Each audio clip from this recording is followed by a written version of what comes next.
शुभकामना। देवर्षि नारद प्रणीत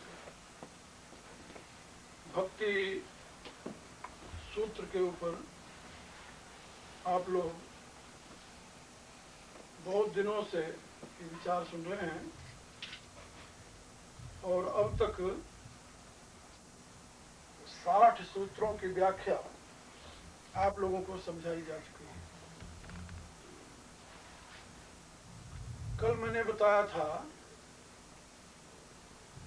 कि भक्ति के लिए, प्रेम के लिए अन्य प्रमाण की आवश्यकता नहीं है, यह स्वयं में प्रमाण स्वरूप है।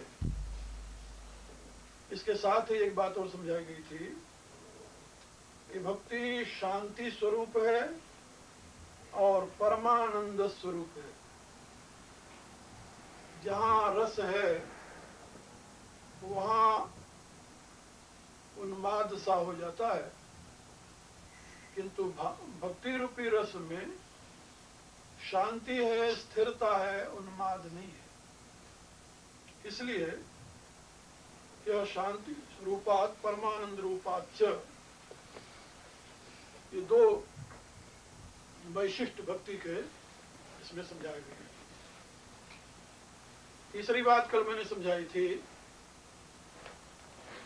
लोक हानौ चिंता न कार्या निवेदितात्म लोक वेदत्वात्।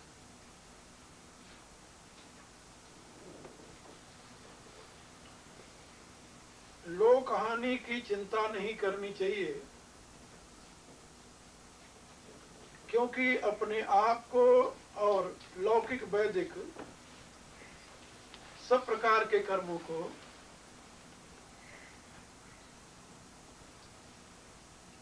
साधक ने परमात्मा को समर्पित कर दिया है। इसलिए अब उसे किसी भी प्रकार की चिंता करने की आवश्यकता नहीं।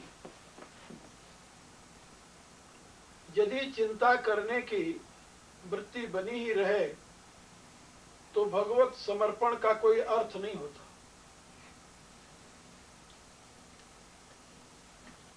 समर्पण का अभिप्राय स्वयं के अहम का परमात्मा में पूर्ण रूपेण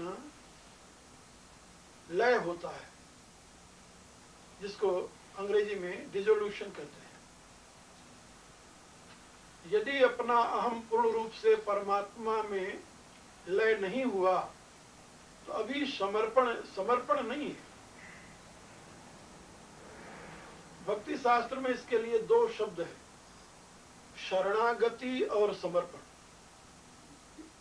तो जो शरणागत हो जाते हैं उन्हीं की चिंता समाप्त हो जाती है। शरणागति का अभिप्राय कि अन्यथा शरणम नास्ति तुमेव शरणम भरी। अब हमें किसी अन्य की शरण नहीं है, आप ही एक शरण है, मेरे आधार हैं, आश्रय हैं। प्रभु का आश्रय लेते ही चिंताएं समाप्त हो जाती हैं, और यदि समर्पण हो जाए फिर तो चिंता के लिए कोई स्थान ही नहीं रहता। समर्पण और शरणागति में क्या अंतर है, थोड़ा सा इसको समझ लो। शरणागति में व्यक्ति का अहम रहता है, लेकिन वो परमात्मा के आश्रित रहता है। समर्पण में अहम के लिए स्थान ही नहीं रहता। यानी शरणागति में सेपरेट एग्जिस्टेंस है, एंटिटी है, लेकिन परमात्मा के आश्रित है। और समर्पण में सेपरेट एग्जिस्टेंस नहीं रही है, एंटिटी नहीं रही। इसका उदाहरण दिया जाता है कि लड़की अपनी पिता के तो शरण होती है और पति को समर्पित होती है। बस में पिता की शरण रहती है लड़की और पति को समर्पित होती है। जहां समर्पण है वहां अभेद है, अभेद। और जहां शरणागति है वहां पर भेद बना रहता है, तभी तो शरणागति होगी ना। तो भक्ति का पहला चरण शरणागति है, दूसरा चरण समर्पण है। तो ये दोनों दो अवस्थाएं हैं साधक की। तो अब यहाँ पर लोकहानव चिंता न कार्या निवेदितात्म लोक वेदत्वा, जब आत्मा लोक और वेद इन सबको प्रभु को निवेदित माने समर्पित कर दिया, तो अब लोक हानि की चिंता क्यों करे, किस लिए करे? और यदि लोक हानि की चिंता भी बनी हुई है तो इसका अभिप्राय भी समर्पण नहीं हुआ। अभी तो अहम बना हुआ है, अभी शरणागत भी पूरा नहीं हुआ। शरणागत होने पर भी चिंता समाप्त हो जाती है, तो समर्पण की तो स्थिति अलग है। तो यहाँ दो बातें समझाई गई है कि वहां पर निवेदितात्म लोक वेदत्वात्, आत्मा वेद और लोक तीनों का निवेदन कर दिया है। वेद की मर्यादाएं, वेद के विधि विधान से ऊपर उठ चुका है, तो उसकी जरूरत नहीं है उसे। लोक के सारे प्रपंच उसने समर्पित कर दिया, भगवान के आश्रित कर दिया, अब उसको जरूरत नहीं उसकी। और जब आत्मा को ही समर्पित कर दिया तो आत्मा के ही नाते तो लोक वेद होता है ना। इसीलिए पहले बताया निवेदितात्म, निवेदित आत्म, बोले आत्मनिवेदन हो गया। जब आत्मनिवेदन भक्ति की आखिरी स्टेज है। श्रवणम कीर्तनम विष्णु स्मरणम पाद सेवनम अर्चनम वंदनम दास्यम सख्यम आत्मनिवेदन, ये 9वीं स्टेज है। आत्मनिवेदन आखिरी स्टेज। श्रवण से शुरू करके श्रवण, कीर्तन, स्मरण, पाद सेवन, फिर ये क्रम से इसी रूप से बढ़ता हुआ पूजन, ध्यान, बंधन और साख्य, और फिर आखिर में आत्मनिवेदन माने कंप्लीट सरेंडर, अपना कोई अस्तित्व नहीं रहा, सबमिशन टू गॉड। जब पूर्ण रूप से उसका हो गया, अब इसके आगे और कुछ रहा ही नहीं, आत्मनिवेदन कर दिया, फिर बाकी क्या रहा? अब इसलिए जब आत्मनिवेदन हो गया तो उससे आगे लोक और वेद की चिंता के लिए गुंजाइश नहीं रही। अब वहां पर किसी भी प्रकार से लोक हानव चिंता न कार्य। तो वह भक्त जो है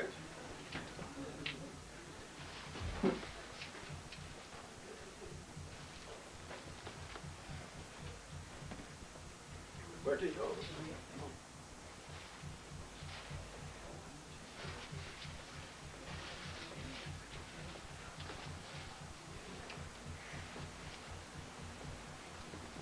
बैठे जाओ, वहीं बैठते जाओ।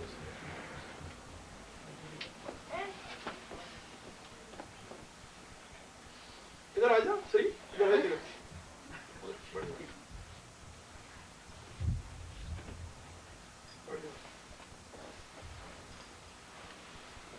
तो लोक हानि की चिंता नहीं करनी चाहिए, इसका यही सारांश है।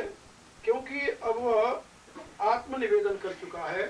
आत्मनिवेदन के साथ ही लोक और वेद दोनों प्रकार के विधियों का, कर्तव्यों का समर्पण हो गया, निवेदन हो गया।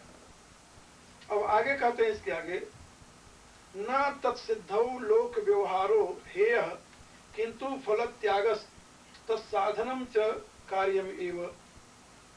न तत्सिद्धौ लोक व्यवहारो हेय का जब तक भक्ति की सिद्धि न हो जाए, जैसे पूर्ण प्रेम की उपलब्धि न हो जाए, तब तक लोक व्यवहार जो है वो हेय नहीं माना जाता, त्याज्य नहीं माना जाता। जब तक आत्मनिवेदन रूपी भक्ति की उपलब्धि न हो जाए, तब तक लोक व्यवहार का त्याग करना, वेद व्यवहार का त्याग करना, ये उचित नहीं है। अब आवेश में आ गया, सुना कि जो लोग वेद का त्याग कर दे वो भक्त हो जाता है, तो भक्ति को बिना प्राप्त किए लोक वेद व्यवहार का त्याग कर दिया भक्त बनने के लिए, तो वो समर्पण नहीं है, वो भक्ति का कार्टून है। यानी यथार्थता वहां नहीं है, सत्यता वहां नहीं है, वहां आडंबर, उसे आडंबर कहते हैं। गीता में एक शब्द भगवान ने कहा है, उस शब्द का प्रयोग उन्होंने आत्म प्रवंचन के रूप में किया है। तो अपने आप को धोखा देना, ऐसे आप समझिए। तो यदि व्यक्ति कि वो आंतरिक स्थिति आई नहीं, उस अवस्था में पहुंचा नहीं, और बिना उस अवस्था में पहुंचे हुए वो प्रिटेंड, अंग्रेजी में कहते हैं एक शब्द है प्रिटेंड करना, अपने आप को शो करता है, प्रिटेंड करता है कि हम उस अवस्था में पहुंच गए हैं, और ऐसा व्यवहार करने लगता है जैसे उस अवस्था में पहुंचे हुए लोग करते हैं। तो क्या कर रहा है? दुनिया को धोखा नहीं दे रहा। दुनिया को धोखा तो देगा बाद में, पहले तो उसने अपने आप को धोखा दिया। एक बात याद रखना, बिना अपने आप को धोखा दिए कोई भी व्यक्ति दूसरे को धोखा नहीं दे सकता। धोखा देने वाला सबसे पहले अपने आप को धोखा देता है, फिर दूसरे को धोखा देता है। एक संत कहा करते थे कि जब तक कोई बेईमान नहीं बनता तब तक बेईमानी नहीं करता। तो पहले बेईमान बना अपने से, फिर उसने बेईमानी की दूसरे के साथ। इसी रूप से जब तक चोर नहीं बनेगा तब तक चोरी कैसे करेगा? यानी बुराई पहले अपने में आती है, तब उस बुराई का वो दूसरे के प्रति प्रयोग करता है। बुरा बना तब तो बुराई किया कि बुराई करके बुरा बना। अब सोचिए, इसको मनन कीजिए कि पहले आदमी बुरा बनता है तब बुराई करता है, या बुराई कर लेता है तब बुरा बनता है? मनोविज्ञान क्या कहता है? कहता पहले वो बुरा बना तो बुराई की उसने। अच्छा होकर किसी ने बुराई किया आज दिन तक? कर ही नहीं सकता। तो पहले उसने अपने आप को धोखा दिया, और फिर उसके बाद में उसका प्रयोग दूसरे के प्रति किया उसने।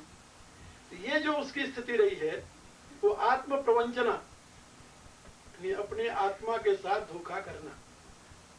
तो यहाँ पर नारद जी कह रहे हैं कि यदि न तत्सिद्ध हो, अभी उसकी सिद्धि नहीं हुई, प्रेम की अवस्था की सिद्धि नहीं हुई, और सिद्धि हुए से पूर्व, और इधर हो जा, पीछे जो बैठे हैं ना वो इधर देखते हैं तो इधर देखते हैं, जैसे आप लोग थोड़ा वैसे सो जाओ।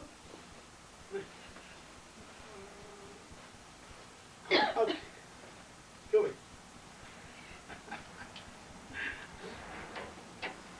तो अब उसमें ये मैं बता रहा था कि भक्ति की भी सिद्धि नहीं हुई, ना तत्सिद्धो लोक व्यवहारो हेय। जब तक भक्ति की सिद्धि नहीं हुई तब तक लोक व्यवहार हेय नहीं है, त्याज्य नहीं है। हाँ, किंतु फल त्यागस तत्साधनम च कार्यम एव। किंतु लोक व्यवहार के द्वारा मिलने वाला जो परिणाम है उसका त्याग करते रहना चाहिए। यानी लोक व्यवहार का त्याग नहीं करना है, यानी कर्म का त्याग नहीं करना है, कर्म के फल का त्याग करना है। पहले तो कर्म फल त्याग होगा, फिर बाद में कर्म अपने आप छूट जाएगा। जब उसकी सिद्धि हो जाएगी तो आत्मनिवेदन के पश्चात तो कुछ नहीं होता। कर्म की हो स्वरूप ही चीने, तुलसीदास ने लिखा है कि जब स्वरूप बोध हो गया फिर कर्म कहां से होगा? भगवान में पूर्णानुरक्ति हो गई, फिर कर्म कहां से होगा? कर्म बनेगा ही नहीं वहां पर, कर्म में प्रवृत्ति नहीं होगी। क्योंकि जिसको कुछ पाना नहीं है उसको कुछ करना नहीं है। आप अपने आप से पूछिए कि यदि आपको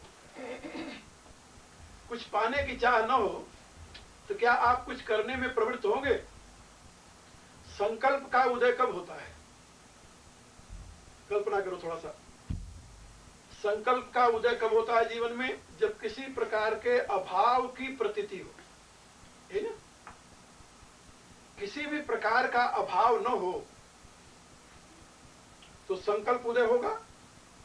कभी नहीं होगा। इसीलिए वेद में एक बड़ा सुंदर प्रश्न आया कि परमात्मा ने सृष्टि क्यों बनाई? पहले पूछा परमात्मा ने सृष्टि कैसे बनाई? का संकल्प से। सकामेत एको हम बहुत से आप जाए। कहा कि संकल्प तो अभाव में होता है। बोले कहा तो परमात्मा को कौन सा अभाव पकड़े हुए था? परमात्मा में कौन सा अभाव था जो किसी ने संकल्प किया? तो वहां पर उपनिषद कहती है एकाकी न रमते। क्या समझे? अकेले में क्रीड़ा नहीं होती। एकाकी न रमते, उपनिषद कहती है कि अकेले में क्रीड़ा नहीं होती, खेल नहीं होता। रमते माने क्रीड़ा, रम क्रीड़ायाम, तो अकेले खेल नहीं होता, अकेले क्रीड़ा नहीं होती। इसलिए क्रीड़ा करने के लिए उसने स अकामेत, उसने कल्पना की, एको हम बहुश्याम प्रजाएत, मैं एक से अनेक हो जाऊं, मैं एक हूं, एको हम बहुश्याम प्रजाएत, मैं एक हूं, अनेक रूपों में प्रकट हो जाऊं। तो स तपम तत्वा लोकान सजत, उसने संकल्प किया और उसने लोगों की रचना कर दी। इस संकल्प के द्वारा कि मैं एक हूं, अनेक हो जाऊं, तो वही एक से अनेक हो गया अपनी क्रीड़ा के लिए। वहां अनेक उसने पैदा नहीं किए, क्या समझे? अनेक को पैदा नहीं किया उसने, स्वयं एको हम बहुश्याम प्रजाए, मैं एक हूं, अनेक रूपों में हो जाऊं, प्रकट हो जाऊं, ऐसा उसने संकल्प किया और उस संकल्प के अनुसार वो अपने आप को अनेक रूपों में प्रकट कर दिया। तो ये जो ऐसा करो भाई, देवता वहां से एक कुर्सी ले आ और यहां रख दे, हा? नहीं, एक कुर्सी वहां से ले आ, यहां रख दे, मैं उस पर बैठ करके फिर बोलूं। ये जो लोग ऐसे से उचक रहे हैं ना, हमें बुरा लग रहा है, क्योंकि वो देख नहीं पा रहे हमें और उनके समझ में कुछ नहीं आ रही। हम नीचे हो गए हैं, वो यहाँ रख दे तुम। और फिर हमारा डॉक्टर बाबू फिर अपना यहाँ रख दीजिए। ये बिल्कुल तो बहुत समझदार आदमी है, देर से करे हमको। अब तो है ठीक है, ठीक है ना? हाँ ठीक हो गया। हाँ यही हमें पता है ना।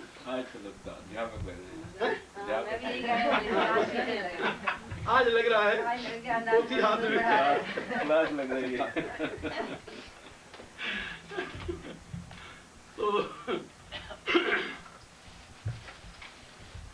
तो यहाँ पर भगवान ने समझाया, देवर्षि नारद ने समझाया कि ना तत्सिद्धौ, जब तक भक्ति की सिद्धि न हो जाए, यानी पूर्ण रूप से प्रेम में विह्वलता न आ जाए, विभोर न हो जाए, ऐसी स्थिति न आ जाए कि हम उससे अभिन्न हैं, ऐसी स्थिति जब तक न आ जाए तब तक लोक व्यवहार को करते रहना चाहिए। ये शो करने के लिए कि हमें वो अवस्था प्राप्त हो गई उसको छोड़ देना ये उचित नहीं है।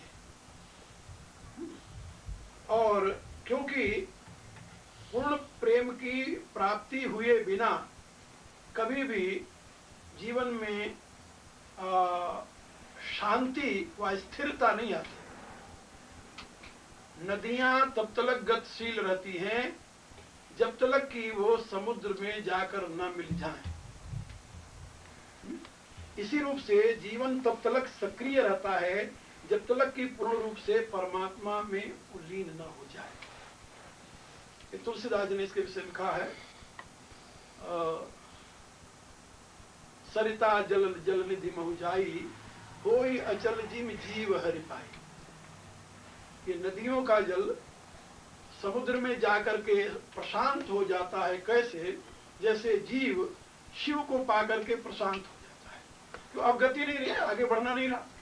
तो आत्मनिवेदन जो है वो तो आखिरी गति है, परमात्मा को समर्पण आखिरी गति है।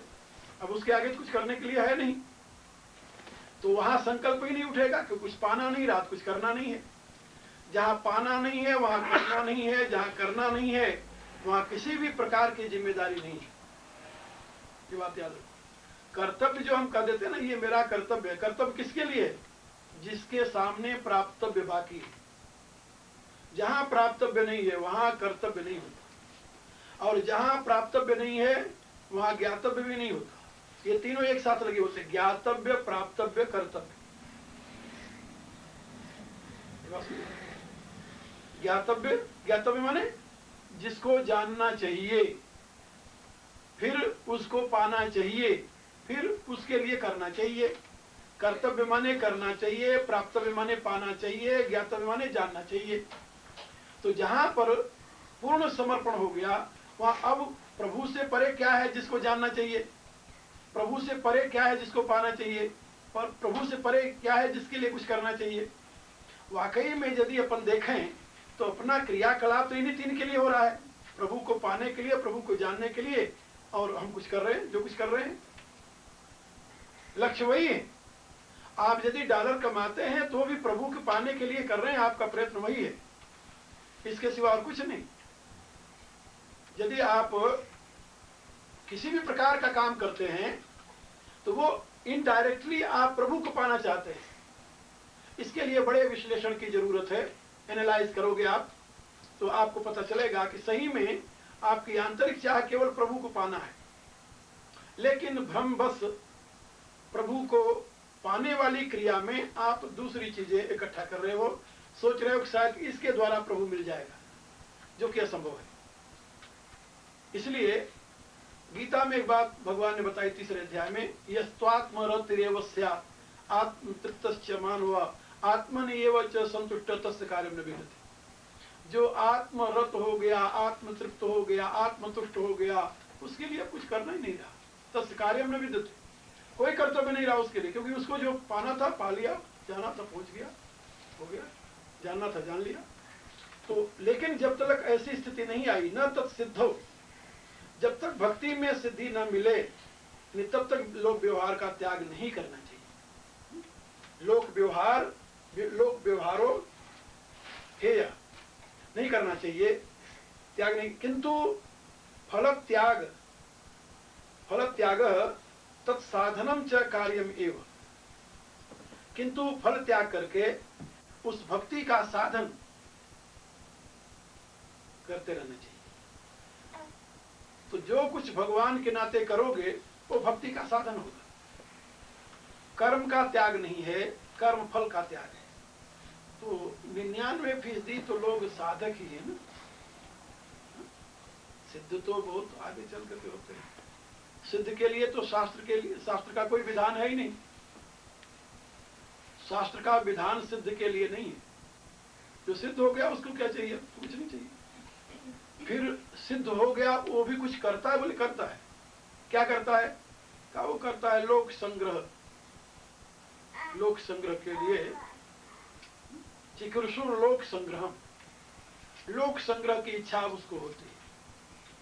जो तृप्त हो गया, हमारे यहाँ ऐसा समझाया गया है, 2 अवस्थाएं होती हैं। जब पूर्णत्व की अनुभूति हो जाती है तो पूर्णत्व की अनुभूति के पश्चात रुचि नहीं होती संसार में आने की। संसार में घसीट कर लाना बहुत मुश्किल होता है, बहुत मुश्किल। फिर ये समझ लो कि बहुत बड़ी मजबूरी होती है। तो अब उसके साथ 2 प्रकार की स्थितियां होती हैं। या तो वो पूर्ण रूप से संसार का त्याग करके विरत होकर के कहीं एकांत में पड़ जाए, एक तो वो स्थिति है। और दूसरी स्थिति है या संसार में लोक संग्रह के लिए कार्य करे। तो अधिकांश लोग उस स्थिति में पहुंचने के पश्चात वो एकांत सेवन ही पसंद करते हैं, एकांत से। क्योंकि कोई चाह नहीं रही तो इसमें चाह ही नहीं है तो क्रिया में प्रवृत्ति कैसे हो? एक बहुत कठिन स्थिति होती है। चाह के अभाव में भी क्रिया में प्रवृत्ति हो तो बहुत कठिन स्थिति है। लेकिन कुछ लोगों को मजबूर होकर के करना पड़ता है। उसको प्रारब्ध तो नहीं कहते हम, क्योंकि प्रारब्ध और उस पर हावी नहीं होते, तो उसको ईश्वर इच्छा कर देते हैं। यानी हमें सक्रिय होने के लिए लगभग 3 वर्ष लगे थे अपने आप को तैयार करने में, गुरुदेव के निर्देशानुसार। नहीं तो ये बड़ा मुश्किल था कि किसी भी प्रकार के क्रिया में प्रवृत्त हो। और 3 वर्ष मुश्किल से 3 वर्ष में तैयार कर पाए कि नहीं ये करना है, निर्देश था। तो जिस गुरु की कृपा से हम उस स्तर तक पहुंचे, उस गुरु की आज्ञा का उल्लंघन तो हम कल्पना भी नहीं कर सकते। तो उसकी आज्ञा का ये परिणाम है कि आज तुम लोगों के बीच में बैठे हुए हैं। तो ये बहुत ही कठिन काल है, बहुत कठिन काल। एक मेरे शिष्य थे तो साधना में अच्छी गति थी उनकी, तो सर्विस में थे। बाद में वो मेरे से कहने लगे कि मेरे बस का नहीं है, छोड़ दिया उन्होंने सर्विस। तो बाद में अब उनको ये हो कि वो पड़े रहते थे, दिन भर बैठे रहते थे एक प्रकार से निष्क्रिय होकर के। तो उनको हैरानी होती थी कि मैं लोगों से इतना व्यवहार कैसे कर लेता हूँ, बात भी कर लेता हूँ, पढ़ा भी देता हूँ, घूम भी आता हूँ। वो मेरे से कभी कभी एकांत में बैठते तो पूछते कि आप कैसे कर लेते हैं। हमें तो कोई आदमी बगल में आकर बैठ जाए तो भी बुरा लगने लगता है, ऐसा न हो ये कुछ पूछे और इससे बोलना पड़े। आप सारा कैसे कर लेते हो? तो हाँ, नहीं जानते हैं कौन से। तो यानी ये मेरे कहने का प्राय कि ये वृत्ति होती है सही में, लेकिन साधक जो है ना, साधक अपनी साधना में यदि लगा रहे तो उस साधना से उसको इतना होता है कि धीरे धीरे वो उस अवस्था को प्राप्त कर लेता है। लेकिन साध्य तक बिना पहुंचे उसका त्याग करना एक गलती है, बहुत बड़ी गलती है। जब तक होश है, जब तक होश है तब तक उसका लोक संग्रह का कार्य करते रहना चाहिए, ये इसमें बात बताई गई है। और जब बेहोश हो जाए फिर तो बातें अलग है, फिर कोई कहेगा नहीं भाई तुम कुछ करो। तो न तत्सिद्धौ लोक व्यवहारो हेय, जब तक उसकी सिद्धि नहीं हुई तब तक वह लोक व्यवहार हेय नहीं है। हे माने क्या थी? हे नहीं है। और किंतु फल त्याग तत्साधनम च कार्यम एवं, किंतु फल त्याग करके उसका साधन करते रहना चाहिए, फल त्याग पूर्वक। क्योंकि त्यागाच्छांतिरनंतरम, ये फल कर्म फल त्यागा यानी कर्म फल त्याग जो है बहुत श्रेष्ठ है। गीता में तो भगवान ने इसी को सबसे श्रेष्ठ बताया। श्रेयो ही ज्ञानम अभ्यासात् ज्ञानात् ध्यानम विशिष्यते ध्यानात् कर्म फल त्यागा त्यागाच्छांतिरनंतरम। उन्होंने कहा कि श्रेयो ही ज्ञानम अभ्यासात्, अभ्यास की अपेक्षा ज्ञान श्रेष्ठ है। ज्ञानात् ध्यानम विशिष्ट है, ज्ञान की अपेक्षा ध्यान श्रेष्ठ है। और ध्यान की अपेक्षा कर्म फल त्याग श्रेष्ठ है, क्योंकि कर्म फल त्याग से ही शांति मिल जाती है। ऐसा गीता में 12वें अध्याय भगवान ने समझाया। तो यहां पर बता रहे हैं कि फल त्याग पूर्वक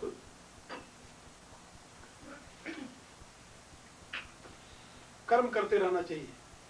अब प्रोहिबिटेड क्या है इसमें, यानी वर्जित क्या है भक्त के लिए? भक्ति मार्ग में जो चलना चाहता है उसके लिए वर्जित क्या है? तो यहाँ इस सूत्र में जो निषेध है उन निषेधों का यहाँ विवरण दे रहे हैं कई सूत्रों में। तो सबसे पहले उन्होंने बात बताई, स्त्री धन नास्तिक वैरी चरित्रम न श्रवणीय। स्त्री धन नास्तिक वैरी चरित्रम न श्रवणीय। क्या समझे? स्त्री की कथा मत सुनो, एक बात। और धनवान की कहानी मत सुनो, धन की कथा मत सुनो, दूसरी बात। और नास्तिक की कथा मत सुनो, और शत्रु की कथा मत सुनो। चार चीजें। इनसे क्या होता है? इनसे काम, क्रोध, लोभ और मोह का जागरण होता है। यदि स्त्री का चरित्र सुनोगे तो काम की जागृति होगी, धनी की कथा सुनोगे तो लोभ की जागृति होगी, नास्तिक की कथा सुनोगे तो मोह की जागृति होगी, और बैरी की कथा सुनोगे तो क्रोध की जागृति होगी। ये काम, क्रोध, लोभ, मोह, ये चार जो महाशत्रु हैं, इनसे बचने के लिए प्रारंभ में इनके चरित्रों को न सुनो। एक बात यहां पर और याद रख लो, जैसे यहां पर स्त्री शब्द का प्रयोग किया है ना, ऐसे स्त्री के लिए पुरुष की कथा है। यानी मैंने एक पुस्तक में लिखा है अपने मानस महाकाव्य नारी में कि यदि स्त्री पुरुष के लिए पतन का कारण है तो पुरुष स्त्री को वैकुंठ पहुंचाने का साधन नहीं। वो भी उसके लिए उतने पतन का कारण है। हाँ? वो भी उसके लिए उतना ही पतन का कारण है, उतने मोह का कारण है, उतने बंधन का कारण है जितना इस पुरुष के लिए स्त्री। क्योंकि स्थान तो दोनों का एक सा ही है। वही चेतन वहां काम कर रहा है, वही चेतन वहां काम कर रहा है, वही वृत्ति उसमें है, वही वृत्ति उसमें है। यदि नारी वासना की पूर्ति के लिए पुरुष की तलाश करती है, तो पुरुष कौन स्वर्ग ले जाने के लिए स्त्री की तलाश करता है? तो उसकी भी तो वही वृत्ति होती है। इसलिए वहां पर ये जो दृष्टिकोण है, स्त्री धन नास्तिक वैरी चरित्रम न श्रवणीयम, ये दोनों के लिए बराबर है। और इसमें एक बात याद करने रखने की है, यहाँ जो श्रवणीयम कहा ना, इनकी कथा नहीं सुननी चाहिए, कहानी नहीं सुननी चाहिए, चरित्र नहीं सुनना चाहिए। क्यों नहीं सुनना चाहिए? कि सारा रोग सुन